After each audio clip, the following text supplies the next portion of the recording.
Hello music fans, this video is for any punks out there who don't want to watch my whole top 50 albums of 2022 video. It's the top 10 punk, hardcore, and post-hardcore albums of 2022 in my opinion, and 6 of these made my top 50 albums of the year, but the other 4 on here are also great and worth mentioning. So if you don't want to watch that whole top 50 video that has a lot of prog and other metal stuff in there and you just want to get to the punk, hardcore, and post-hardcore stuff, this is you've come to the right place. So number 10 is Dead Cross with their album 2, the Roman numeral 2. This is hardcore punk with some heavy metal and thrash metal influences. It's a supergroup with Mike Patton of Mr. Bungle and Faith No More on vocals and Dave Lombardo of Slayer on drums. Lombardo plays in many bands right now like Testament, Suicidal Tendencies, and The Misfits. He also plays in Fantomas and Mr. Bungle, and both of those bands also have Mike Patton. And this is just a solid hardcore punk album for fans of the Cancer Bats, with the odd intricate part reminiscent of the Dillinger Escape Plan thrown in from time to time. And number 9, I've got Destroy, Rebuild Until God Shows, and the album's called Destroy, Rebuild. So the band name is Destroy, Rebuild Until God Shows. The first letter of each word spells out drugs, and this is post-hardcore, and the vocalist here is Craig Owens from Chiodos fame, and it's just great to hear new music from Craig Owens. The entire band on this is different from their first album. This is, I believe, their second album, but they still all sound good, and it's just a killer post-hardcore album.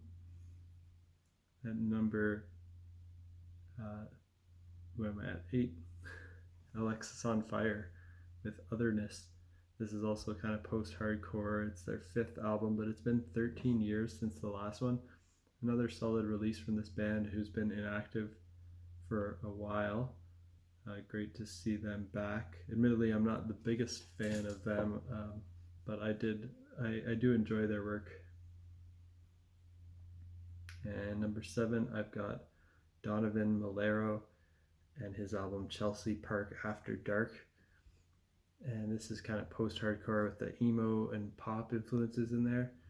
And this is the singer and drummer from Hail the Sun and the singer from Cianvar.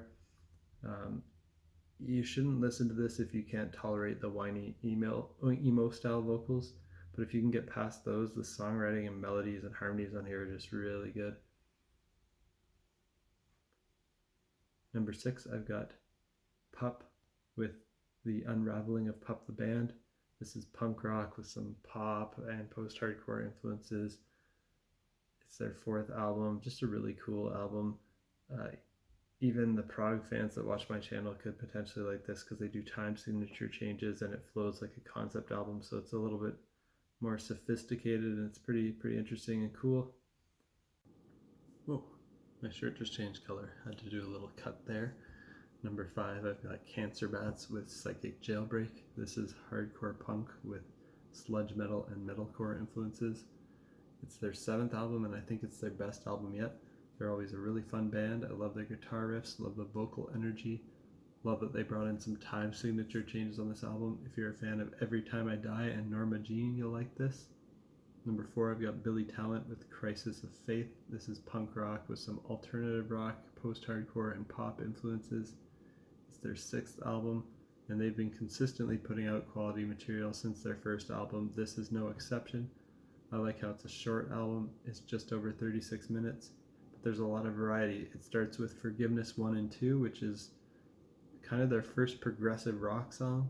And there's many songs with their more typical punk rock sound with their killer guitar lines, catchy poppy vocal hooks and harmonies.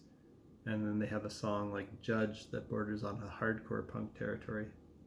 Number 3, I've got Greyhaven with This Bright and Beautiful World. This is post-hardcore with some prog metal influences.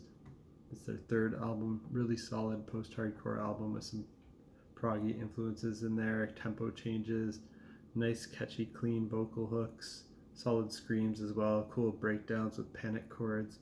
If you're a fan of Every Time I Die, Dillinger Escape Plan, Norma Jean, you'll like this, but it's also good for fans of more post-hardcore bands like Dead and Divine, Let Live, but also for people who like impressive guitar work in bands like Protest the Hero, Dance Gavin Dance, Hail the Sun, and Chiodos.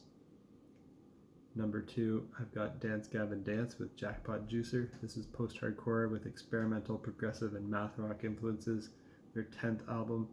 If you're a fan of Idola, Hail the Sun, and Satyr, you'll like this.